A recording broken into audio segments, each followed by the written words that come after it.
दोस्तों रहमतन ऐं बरकतनि वारो महीनो शुरू थियो आहे। हीउ महीनो एॾो रहमतनि ऐं बरकतनि वारो महीनो आहे। हिन महीने में जेको अल्लाह सां मोहबत कनि था, जेको अल्लाह जी रज़ा जे लाइ बुख ऐं उञ बर्दाश्त था कनि, जेके रोज़ा था रखनि, उन्हनि मथां अल्लाह ताला एॾो त राज़ी थींदो आहे, उनजो अंदाज़ो माण्हू नथो करे सघे।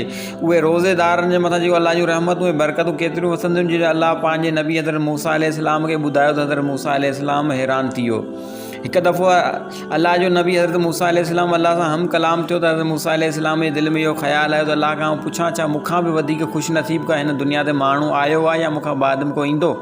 अल्लाह जे नबी हज़रत मूसा अलैहिस्सलाम अल्लाह खे अर्ज़ु कयो, या अल्लाह साईं, तूं मूंसां एॾो मोहबत थो करी, तूं मूं ते एतिरो राज़ी आहीं, तूं मूंसां हर रोज़ु हम कलाम थींदो, छा मूंखां बि वधीक को ख़ुशि नसीब हिन दुनिया में मूंखां अॻु में आयो आहे या मूंखां बाद में को ईंदो। जिते अल्लाह पंहिंजे नबी हज़रत मूसा अलैहिस्सलाम खे चयो त ए मूसा, जॾहिं तोसां जॾहिं हम कलाम थियां थो तॾहिं पंहिंजे विच में अरिड़हं परदान, जॾहिं अल्लाह जे नबी सां हम कलाम हज़रत मूसा अलैहिस्सलाम सां अल्लाह हम कलाम थींदो त अरिड़हं परदनि जे विच में हुन सां हम कलाम थींदो।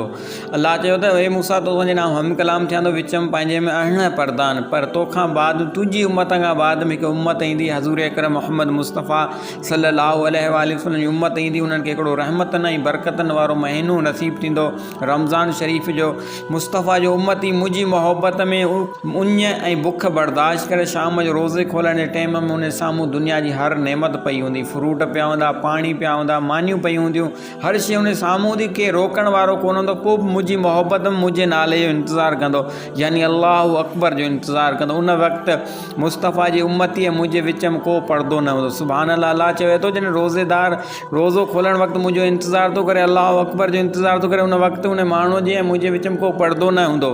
जॾहिं अल्लाह मूसा अलैहिस्सलाम सां हम कलाम थींदो तॾहिं अरिड़हं परदनि में थींदो। जॾहिं नबी सां कंहिं हम कलाम थींदो त अरिड़हं परदनि में थो थिए। जॾहिं मुस्तफ़ा जो उम्मती रोज़ो रखी रोज़ो खोले त उन वक़्तु अल्लाह ऐं उन रोज़ेदार जे विच में को पर्दो न आहे। सुभान अल्लाह। केॾो रहमतुनि ऐं बरकतनि वारो महीनो। इन मां तव्हां अंदाज़ो लॻायो, जॾहिं रोज़ेदार रोज़ो खोलण वक़्तु उन साम्हूं फ्रूट पिया हूंदा आहिनि, पाणी पिया हूंदा आहिनि, शरबत पिया हूंदा आहिनि, मानियूं पई हूंदियूं आहिनि, पोइ बि अल्लाह जे नाले जो इंतज़ारु कंदो, यानी अल्लाहु अकबर जो इंतज़ारु कंदो। उन वक़्तु में अल्लाह ऐं उन माण्हू जे विच में को पर्दो न आहे हूंदो। अल्लाह एतिरो उन ते राज़ी थी वेंदो आहे, उन ते एॾियूं रहमतूं ऐं बरकतूं नाज़िल कंदो। उन माण्हू जो माण्हू एॾो ख़ुशि नसीब को दुनिया में माण्हू कोन्हे। जॾहिं अल्लाह हज़रत मूसा अलैहिस्सलाम खे ॿुधायो त ख़ुशि नसीब मुस्तफ़ा जा उम्मती हूंदा, जिते आउं एतिरो महिरबानी थी वेंदो, जो मुंहिंजी मोहबत में बुख ऐं उञ बर्दाश्त कंदो ऐं शाम जो रोज़े खोलण वक़्तु साम्हूं उन दुनिया जी सभु नेमत पई हूंदी, पोइ मुंहिंजी मोहबत में मुंहिंजे नाले जो इंतज़ारु कंदो, अल्लाहु अकबर जो इंतज़ारु कंदो। उन वक़्तु उन जे माण्हू जे विच में रोज़ेदार ऐं मुंहिंजे विच में को पर्दो न हूंदो। सुभान अल्लाह। केॾो रहमतुनि ऐं बरकतनि वारो महीनो आहे। केॾा ख़ुशि नसीब माण्हू आहिनि जेके रोज़ो था रखनि, उन ते अल्लाह केॾियूं रहमतूं ऐं बरकतूं। तव्हां